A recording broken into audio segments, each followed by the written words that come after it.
menggunakan instrumen kekerasan yang dilakukan oleh ABRI dengan sumber daya yang tidak terbatas. Saat ini pun juga sama dilakukan oleh instrumen negara yang seharusnya netral dengan sumber-sumber daya dari negara, sehingga Sirekap itu hanya menjadi salah satu instrumen yang dipergunakan untuk itu melalui Vicon yang ternyata itu bisa diintercept, dan kemudian yang kedua melakukan rekapitulasi secara berjenjang yang ternyata di KPU tidak ada metadatanya.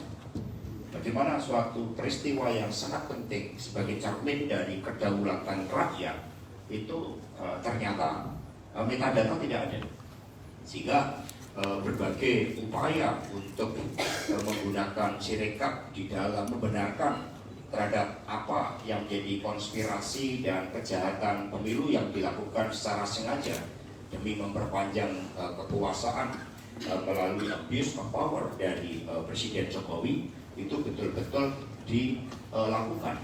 Nah, karena itulah kami menyambut baik adanya pembahasan ini, apalagi ada pakar IT, pakar hukum yang kemudian akan semakin membuka kebenaran itu.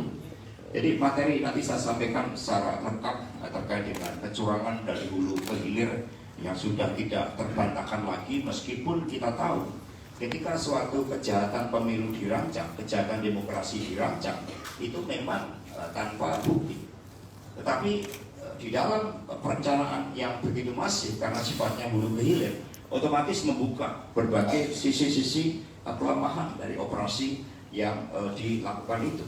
Tetapi yang begitu sedih adalah kehadiran dari seluruh kejahatan demokrasi Orde Baru.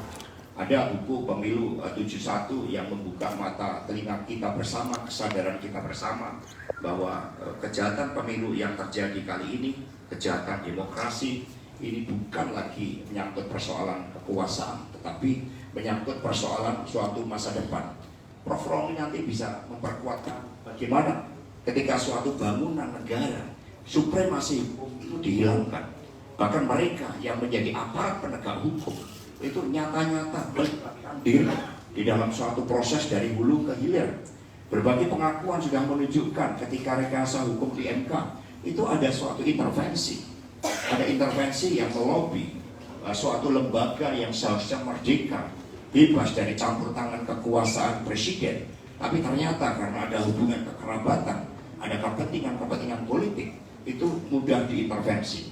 Apa yang disampaikan Prof. Mahfud saat itu, beliau sudah menyatakan, memerintahkan kepada KPK agar Wakil Menteri Hukum dan HAM itu untuk segera ditangkap karena merupakan bagian yang akan membuka mata rantai rekayasa hukum yang ada di MK itu. Tetapi ada intervensi dari kekuasaan, itulah yang menjadi salah satu motif mengapa Mahfud akhirnya mengundurkan diri, karena tidak lagi ada suatu nilai-nilai idealisme yang bisa dijaga ketika bangunan negara ini sengaja dirontokkan oleh ambisi kekuasaan dan hukum tidak lagi menjadi lambang supremasi. Maka saya ingin sekedar, karena bahan-bahannya sudah lengkap, saya ingin sekedar menutup dengan suatu pesan yang sangat baik dari seorang budayawan Jerman, Johann Wolfgang von Goethe, yang mengatakan saat roda dan pengemban kekuasaan tak lagi menaati jalur demokrasi, maka rakyat yang berdaulat harus bangkit berintervensi untuk tegaknya demokrasi. Ini wujud akuntabilitas publik demi kesinambungan demokrasi otentik.